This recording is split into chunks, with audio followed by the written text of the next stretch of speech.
Вот вслед за принятием закона об инагентах мы видим, как представители правоохранительных органов действуют в отношении представителей критических медиа. И, по вашему мнению, можем ли мы говорить, что сейчас правящая партия пытается разрушить медиаплюрализм в стране? Не сейчас пытается, а режим это уже делает в течение очень многих годов. Просто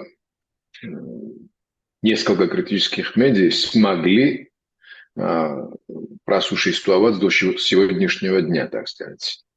А, Политика режима, начиная с 2013 принципа года, была изоляция и маргинализация всех критических медиа.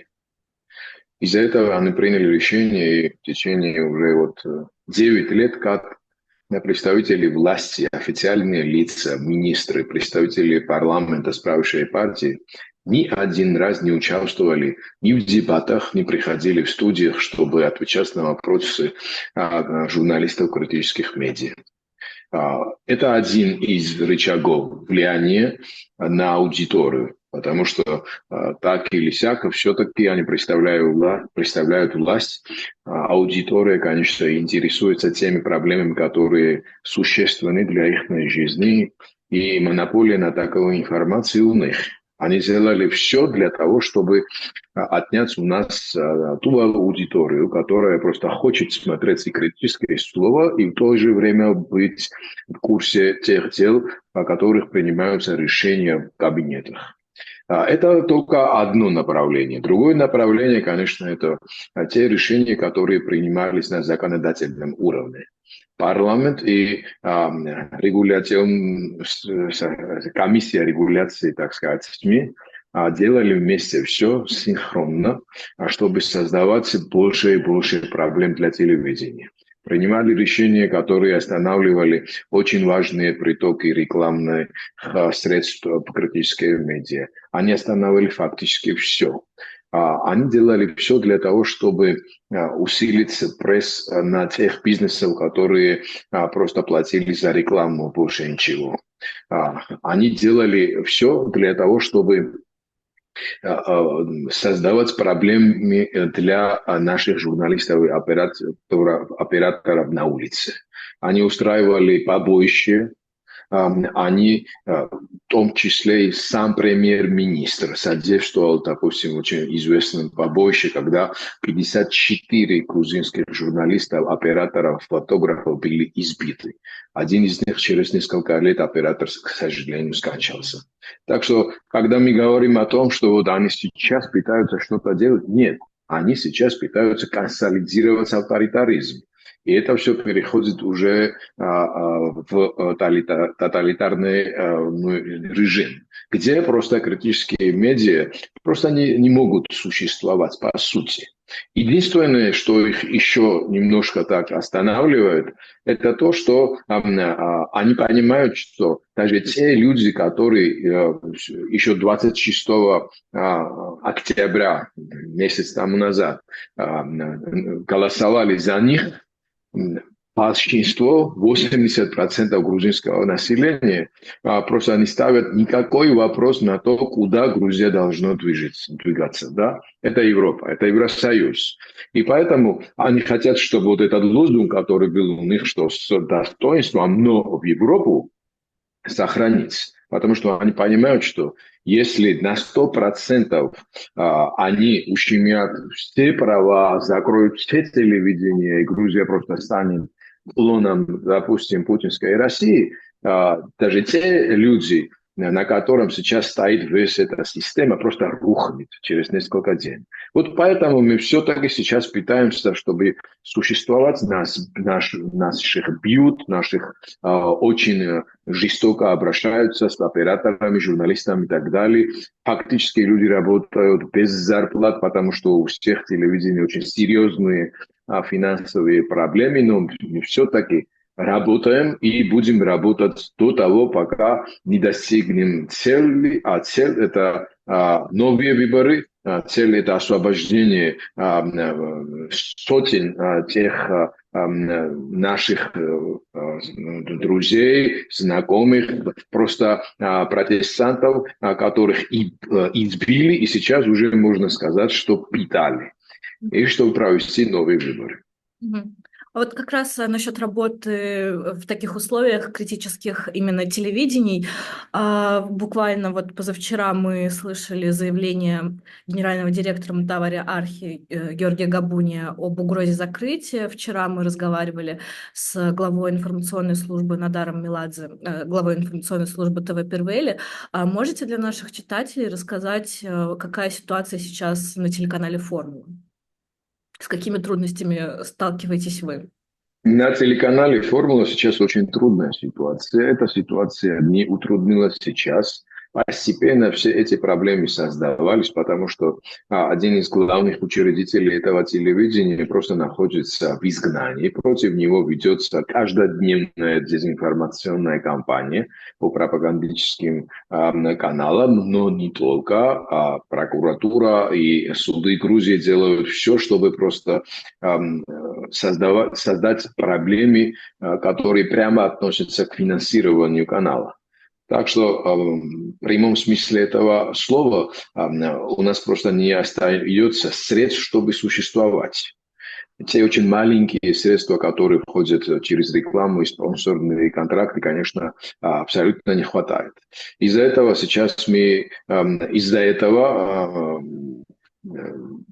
один из учредителей, который был, так сказать, главным инвестором и закрывал тот дефицит бюджета, который существовал у телевидения, просто думает, чтобы официально уже принять решение, как продолжать сотрудничать с этим телевидением, которого он сам, так сказать, очень сопутствовал, чтобы это телевидение существовало. Но пока вот эти финансовые проблемы создают почву для того, чтобы как минимум тотально, я могу, к сожалению, эти слова использовать, сократить, так сказать, штаты тех людей, которые работают в телевидении. Несколько этапов этих сокращений уже произошли в течение последних месяцев.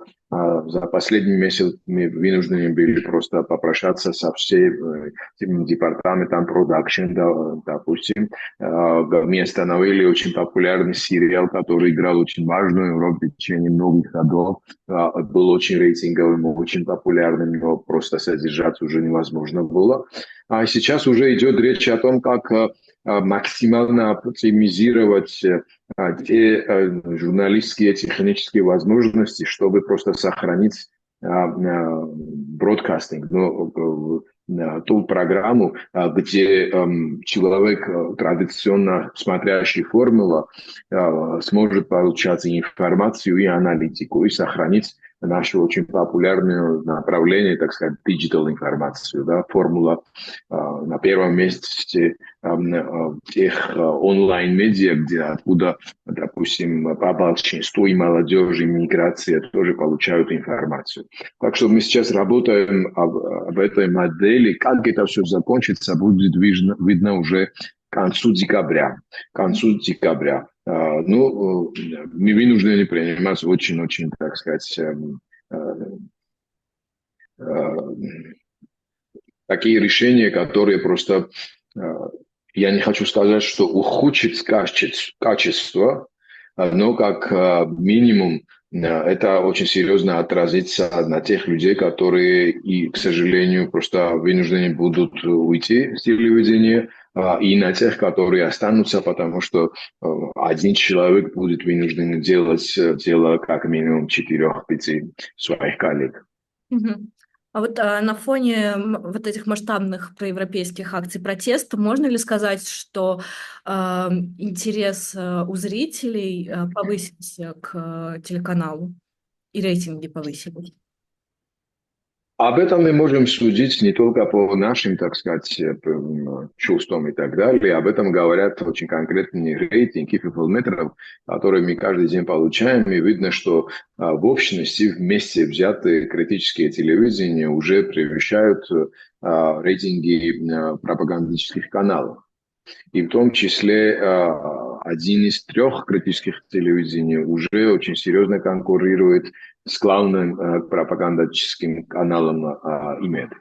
Так что интерес вырос не только к отношению к формуле, допустим, к нашему каналу, а ко всем критическим телевидениям.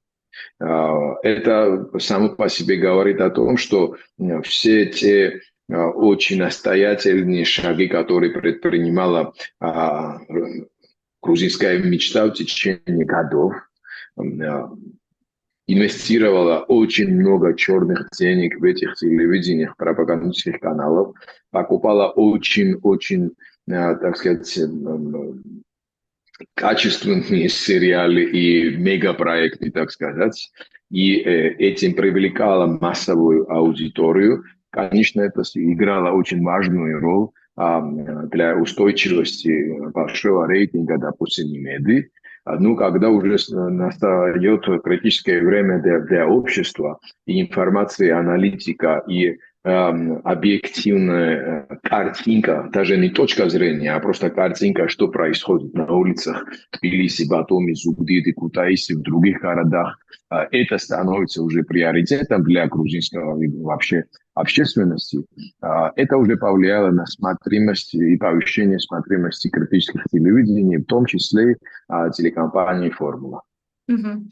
Вот, несмотря на то, что Ираклий Кабахидзе заявил, что Грузия приостанавливает свое вступление в Европейский Союз до 2028 года, в грузинской мечте говорят на словах, что не отказываются от евроинтеграции страны в будущем. Но плюрализм медиа и СМИ был одним из пунктов, которые Грузии необходимо было выполнить в качестве для того, чтобы получить статус кандидата и дальнейшего продвижения на этом пути. Как вы считаете, может ли правящая партия, скажем так, плюнуть на этот пункт и избавиться от, как минимум, критических телевидений в стране? Режим уже перешагнул все красные линии, которые были установлены со стороны Европы и со стороны демократической общественности Грузии. Так что они сейчас могут пойти уже на все. Я все-таки настроен позитивно и с надеждой, потому что включенность западного мира в вирус очень серьезно.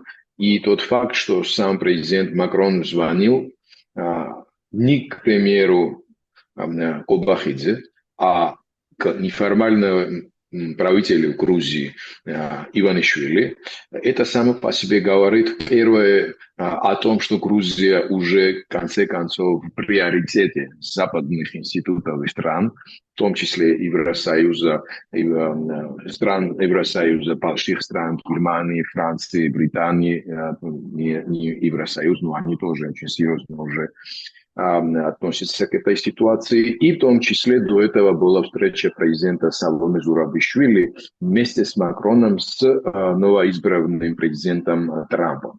Так что это один очень серьезный фактор. И другое, о чем говорит этот разговор, это о том, что вот настойчивость и принципиальность уже видно к отношению оценки ситуации Грузии. То, что президент Макрон звонит уже Иванишвили, это значит, что они поняли и, наконец, уже вынесли какие-то серьезные решения, итоги по отношению к ситуации Грузии и к тому режиму, который существует. Никто, ни один из демократических стран, наших партнеров, не признают итоги выборов и этот режим как легитимное правительство.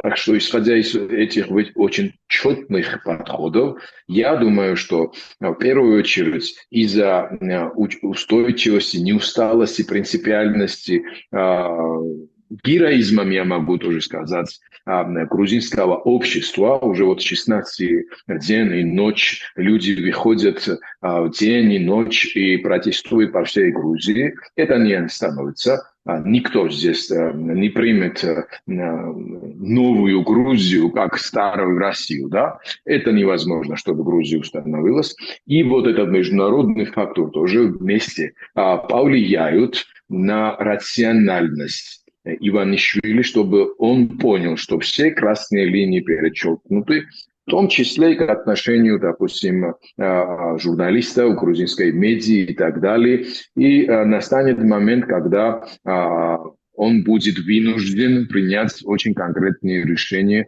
деэскалации ситуации. Мгм. Хорошо, спасибо вам большое за интервью.